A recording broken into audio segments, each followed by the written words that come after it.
দর্শক, আমি এই মুহূর্তে দাঁড়িয়ে আছি জয়পুরহাট নওগাঁর যে রাস্তা, সেই রাস্তার পাশেই।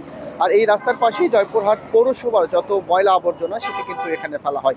আর এই ময়লা থাকার ফলে এই রাস্তা দিয়ে প্রতিনিয়ত হাজার হাজার মানুষ গাড়ি নিয়ে চলাফেরা করে এবং পথচারীদের চরম দুর্ভোগ পোহাতে হয় বলে আমরা জানতে পেরেছি।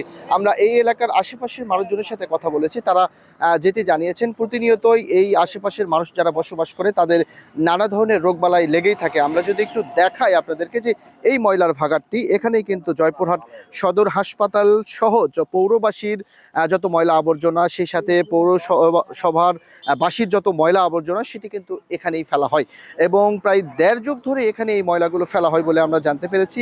আমরা জানতে পেরেছি জয়পুরহাটের যত ক্লিনিকগুলো আছে সেই ক্লিনিকগুলোর ময়লা আবর্জনাও কিন্তু এখানে ফেলা হয়। আমরা এখানকার বাসিন্দাদের সাথে কথা বলেছি, বসবাসকারী মানুষের সাথে কথা বলেছি। তারা যেটি জানিয়েছেন যে তারা কিন্তু এই পথ দিয়ে চলাচল করতে পান না। বিশেষ করে তারা এই এলাকায় বসবাস করেন, তাদের খুবই কষ্ট হয়, নানা ধরনের রোগবালাই তাদের পড়তে হয়। আমরা এখানে খোঁজ নিয়েছি, পাশে একটি বেসরকারি কলেজ রয়েছে। আর রাস্তাটি যেটি দেখতে পাচ্ছেন, এই রাস্তাটি দিয়ে কিন্তু প্রতিদিনই হাজার হাজার মানুষজন চলাফেরা করে। তখন কিন্তু তাদের নিঃশ্বাস বন্ধ করে এই রাস্তা পার হতে হয়। আমরা এখানে একজন বসবাসকারী রয়েছেন, আমরা তার সাথে একটু কথা বলতে চাই যে আপনাদের এখানে কি ধরনের সমস্যা হয়।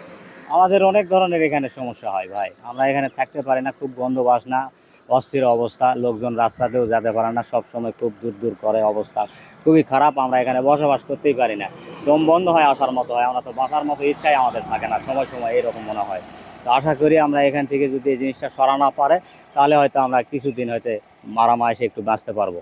দর্শক, আমরা পৌর কর্তৃপক্ষের সাথে কথা বলেছি। তারা যেটি জানিয়েছেন যে এটি খুব দ্রুতই সরা হবে। আর সেই সাথে আমরা খোঁজ নিয়েছি যে এই জয়পুরহাট পৌরসভার পাশে কিন্তু একটি ময়লা রাখার একটি নতুন করে জায়গা তৈরি করা হয়েছে প্রায় ৬ কোটি টাকা ব্যয় করে। সেটি কিন্তু এখনও চালু করা হয়নি। এখানকার মানুষের দাবি, এখানকার জনদুর্ভোগ পোহাতে হয় যাদের, তাদের দাবি দ্রুত এখানকার যে ময়লার ভাগাড়টি রয়েছে সেটি স্থানান্তর করা হবে এবং তাদের দুঃখ কষ্ট লাঘব করা হবে, এটি তাদের দাবি। এই ছিল জয়পুরহাটের এই ময়লার ভাগাড় থেকে জনদুর্ভোগের সর্বশেষ খবর। Abdul Al Mamun, star news, Joypurhat.